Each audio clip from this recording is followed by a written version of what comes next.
প্রাঙ্গণে ছোট ছোট মেয়েরা সিঁদুর খেলেছে, যেটা এই স্বাধীনতার পর এত সাড়ম্বরে পালন করতে পারেনি।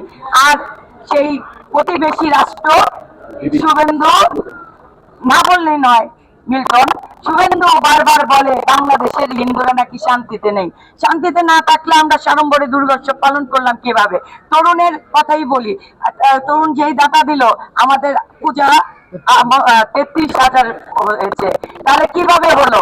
আমি আবারও কৃতজ্ঞতা ধন্যবাদ জানাচ্ছি অন্তর্বর্তীকালীন সরকারকে। আবারও বলবো, এই রমনা কালী মন্দির থেকে ভারতের ওই কুকুর ঘেউ করে শুভেন্দুকে নিমন্ত্রণ জানাচ্ছি যে আপনি এসে দেখে যান বাংলাদেশের হিন্দুরা কত ভালো আছে।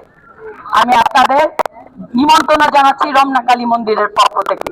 ধন্যবাদ সবাইকে। আমরা যেন সাড়ম্বরে এবারও পালন করতে পারি দুর্গোৎসব।